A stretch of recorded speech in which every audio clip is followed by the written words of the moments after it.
Baiklah, Assalamualaikum warahmatullahi wabarakatuh.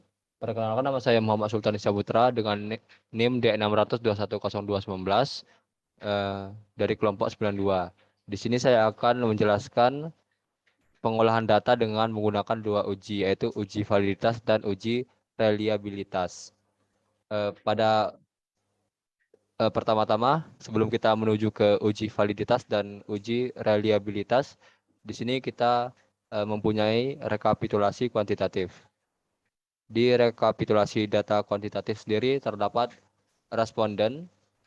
Di sini responden kita mempunyai 50 responden. Setelah itu ada butir pernyataan. Untuk butir pernyataan sendiri, di sini kita mempunyai 10. Di tiap kolomnya itu terdapat nilai-nilai tingkat kepuasan. Setelah itu ada total skor dan rata-rata skor. Di sebelah kanan tabel rekapitulasi data kuantitatif, di sini kita mempunyai tabel tingkat kepuasan. Untuk tabel tingkat kepuasan, di sini kita mempunyai interval, skor, dan keterangan. Bisa dilihat. Baiklah, di sini kita langsung lanjut untuk mencari total skor. Untuk mencari total skor sendiri, di sini kita menggunakan rumus sama dengan sum. Langsung bisa kita klik 2 kali. Setelah itu kita blok dari butir pernyataan 1 sampai 10, kita blok dan kita tekan enter. Untuk mempersingkat waktu, langsung kita klik 2 kali di titik kecil ini agar semua data otomatis terjumlahkan. Selanjutnya kita mencari rata-rata skor. Untuk mencari rata-rata sendiri, kita langsung menggunakan rumus sama dengan average.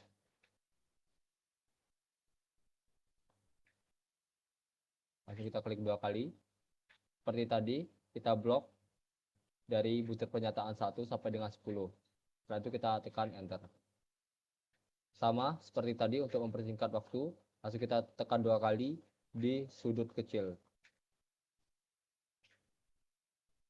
Semua data akan otomatis terjumlahkan atau menjadi rata-rata itu sendiri. Baiklah, kita lanjut ke Airtable.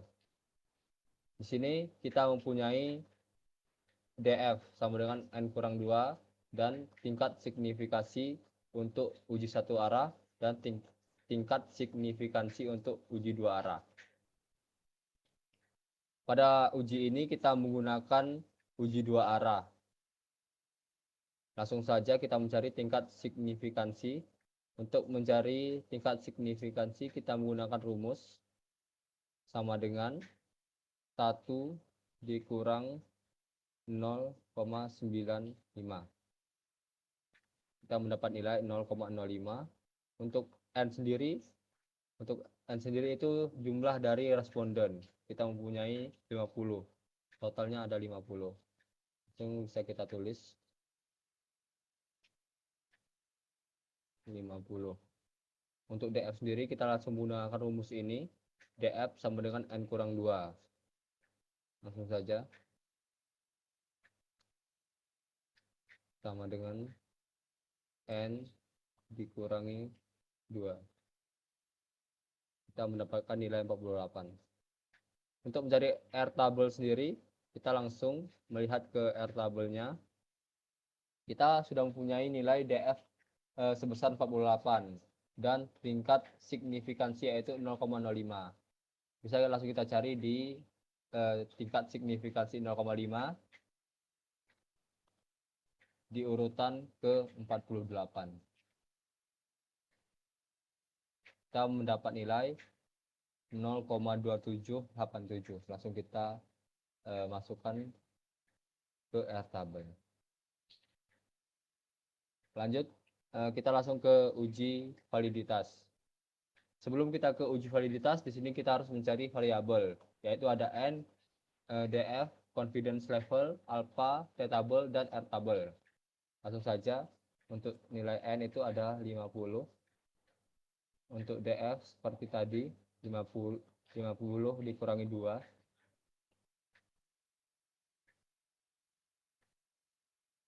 sama dengan N dikurangi 2,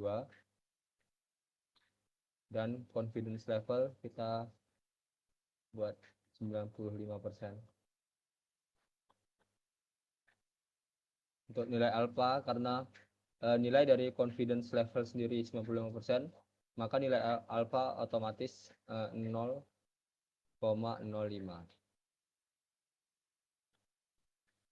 Untuk mencari nilai dari t-table, kita menggunakan rumus sama dengan T INP. Jadi kita kali kedua kali. Di sini kita mengikuti langkah-langkah yang telah diberikan dari Microsoft Excel. Baiklah, di sini ada probability. Untuk probability sendiri, kita mengklik nilai alpha, kita kasih jarak, dan nilai dari df itu sendiri. Untuk kurung, kita mendapatkan nilai 2,01,6. Baiklah, di sini selanjutnya kita harus mencari nilai dari R-table secara manual dengan rumus sama dengan nilai dari T-table dibagi akar. Untuk akar kita menggunakan rumus SQRT. Setelah itu kita lanjut untuk menambahkan nilai dari DF ditambah dengan T-table, dan kita kuadratkan.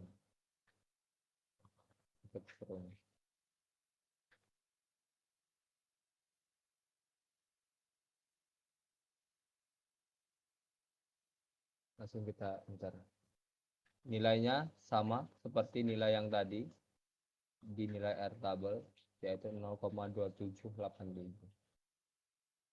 Selanjutnya kita langsung mencari R hitung. Untuk mencari R hitung sendiri, kita harus beralih ke aplikasi SPSS.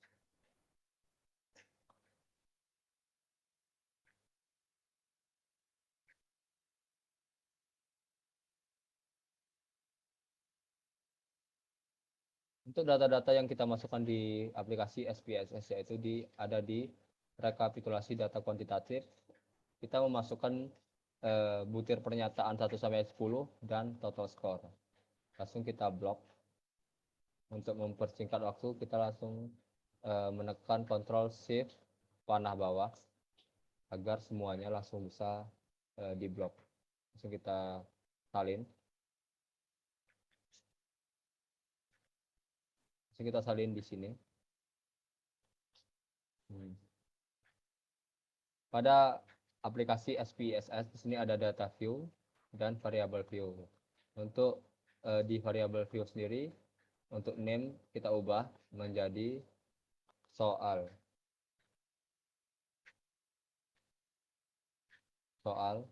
underscore 1. Karena pada aplikasi ini tidak bisa membaca spasi. Langsung saja kita buat semuanya.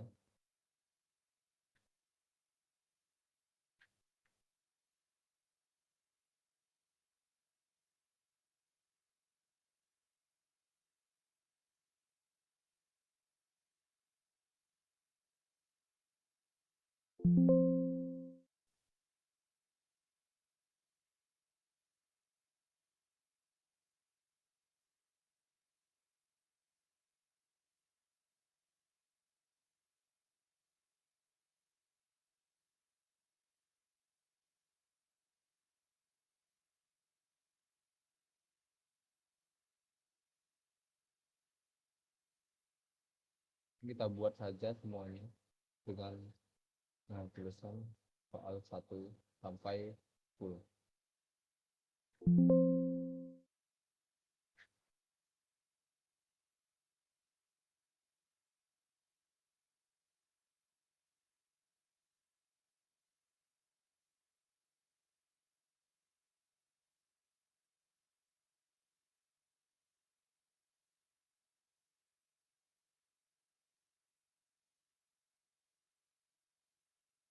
Dan untuk yang ke-11 kita buat dengan nama total underscore score. Setelah itu kita langsung kembali ke menu data view. Langsung saja kita analyze. Mengklik analyze, lalu corel, dan kita klik bivariate. Untuk langkah selanjutnya kita langsung memasukkan semua data-data ini ke variables dengan cara kita langsung memblok semuanya dengan Ctrl Shift panah bawah. Dan langsung kita klik tanda panah ini. Setelah selesai langsung kita klik OK.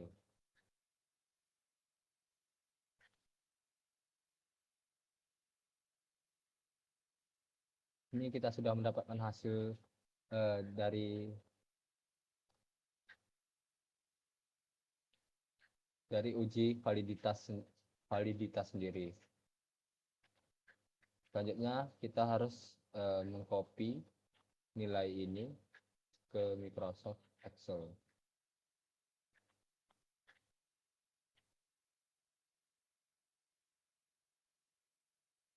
Langsung kita copy bebas. Kita copy. Untuk data ini kita belum bisa memasukkannya ke RHitung karena pada aplikasi SPSS itu bentuknya belum 0,516 dan seterusnya. Kita harus mengubah nilai-nilai ini ke bentuk desimal. 516.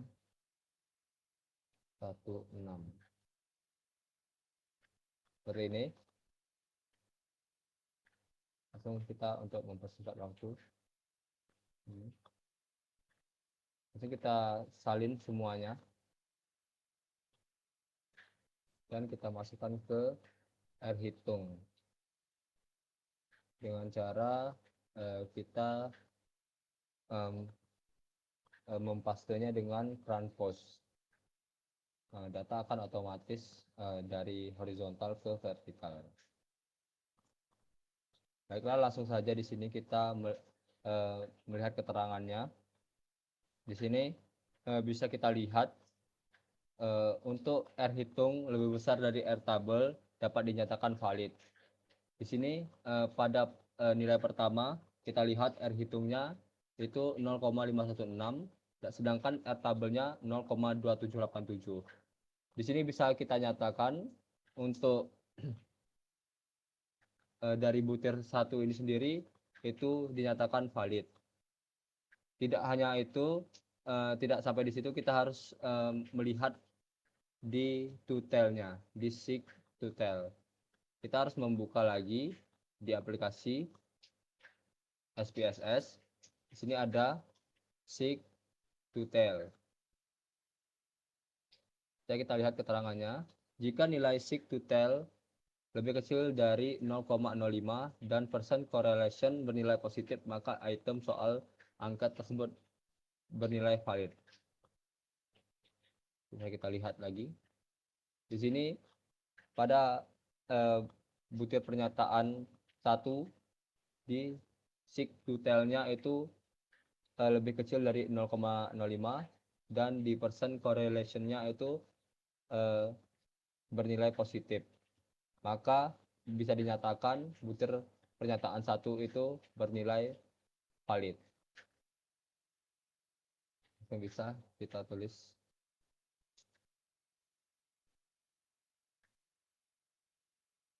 valid. Begitupun dengan seterusnya.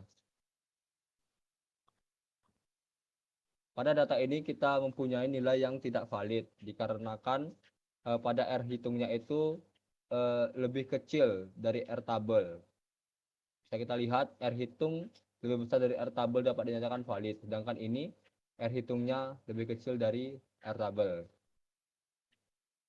Kita lihat di nilai sig tutelnya pada butir ketiga. Langsung kita lihat di SPSS. Di butir ketiga, untuk sig tutelnya itu melebihi dari nilai 0,05 sendiri. Maka dapat dipastikan soal dari butir 3 sendiri itu tidak valid.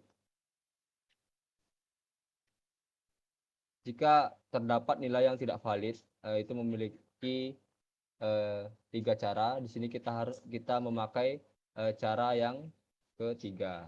Cara yang ketiga itu dengan menghapus nilai yang tidak valid itu sendiri dan tidak memakainya pada uji selanjutnya. Langsung bisa kita delete.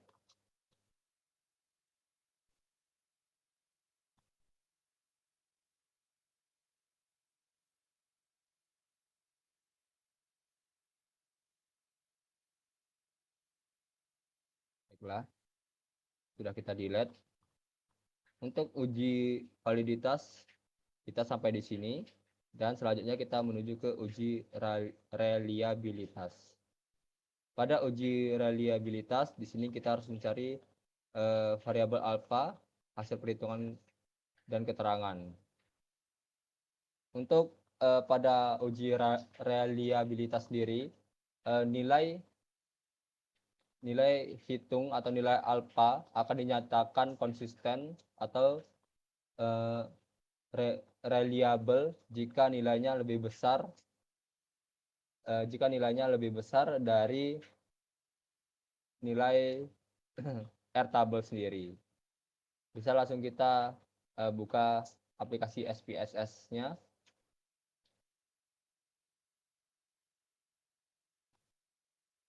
Karena tadi pada nilai 3 itu tidak valid dan kita memakai cara yang ketiga yaitu menghapusnya dan tidak memakainya lagi, maka pada nilai ketiga ini langsung kita hapus.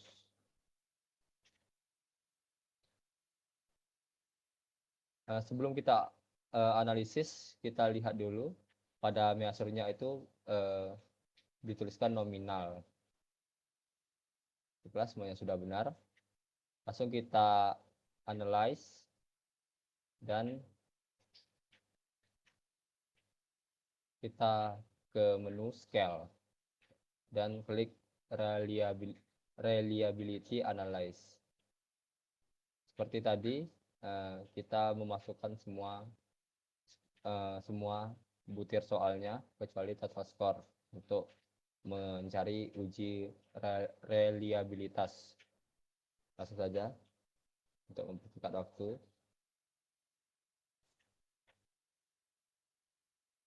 Kita pindahkan. Setelah itu kita ke menu statistik.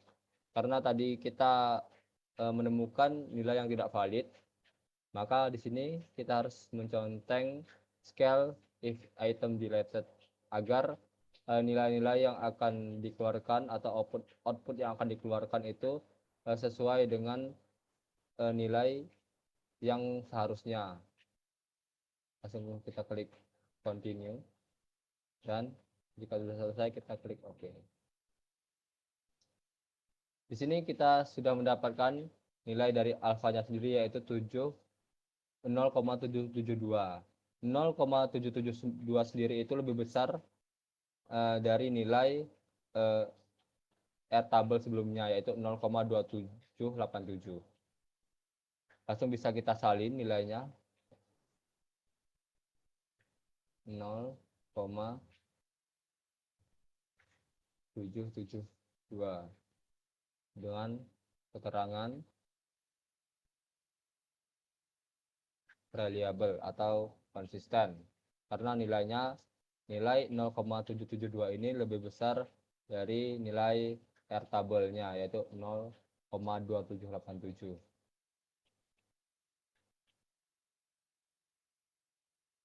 Selanjutnya kita menyalin semua tabel yang ada di sini, yang ada di uji reliabilitas dan akan kita analisis.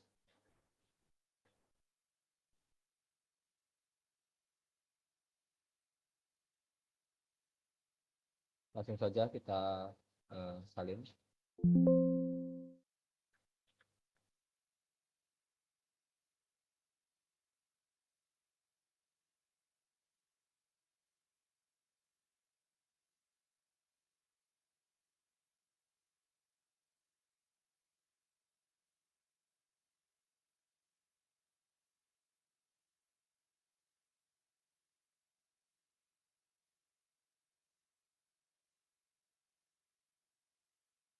Ini kita pindahkan.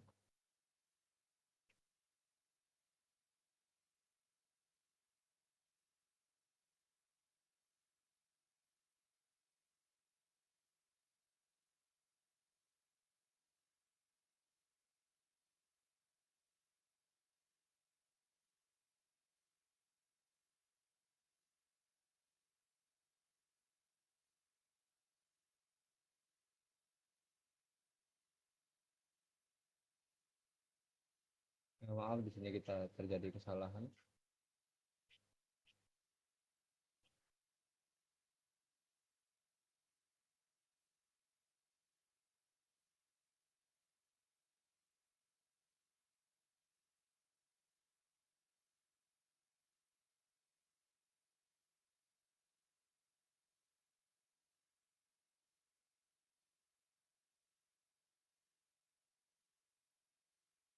Bisa kita coba lagi untuk menyalin dari data ini sendiri.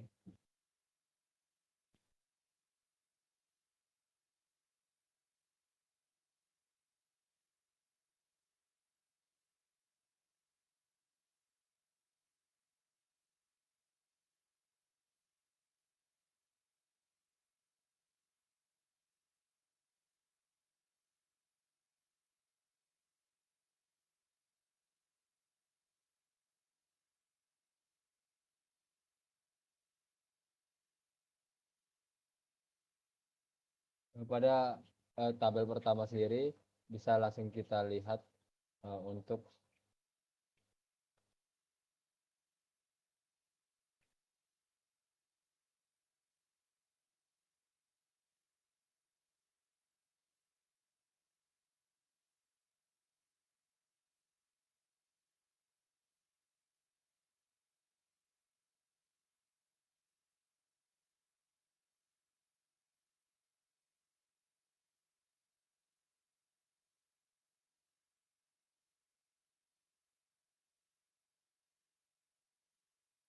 pada nilai tabel ini sendiri, output yang dihasilkan itu tidak ada nilai yang kosong, tidak ada yang data yang kosong, dalam pengertian jawaban semua responden terisi sempurna, maka jumlah valid adalah 100%. Bisa kita lihat dari tabel ini sendiri, ini tidak ada yang kosong, maka bisa kita simpulkan untuk hasil dari ininya itu sendiri itu valid.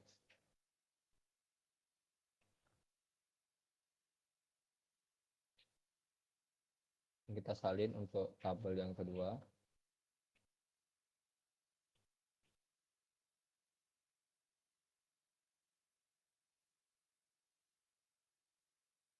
Untuk tabel yang kedua itu sendiri bisa kita analisis berdasarkan hasil output. Di samping diketahui N of item butir penyataan pada kuesioner ada 9, karena pada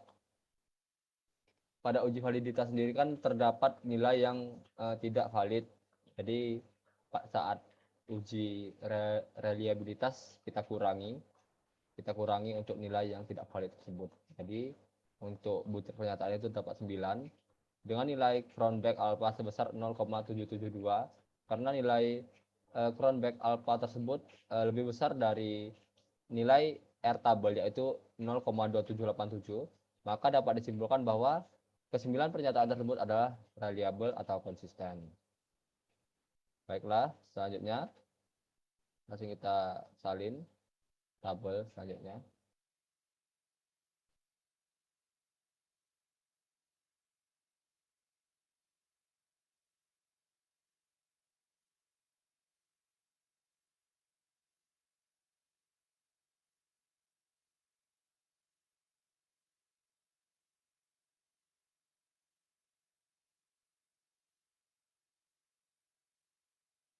Ctrl V.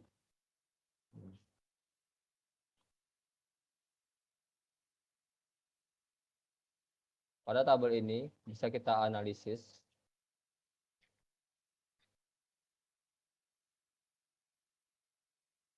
dengan output di samping memberikan gambaran nilai ke-9 item pernyataan kuesioner. Bisa kita lihat di sini menyatakan 9 nilai kuesioner. Dalam tabel ini diketahui nilai Cronbach alpha itu semuanya lebih besar dari nilai R tabel, yaitu 0,2787.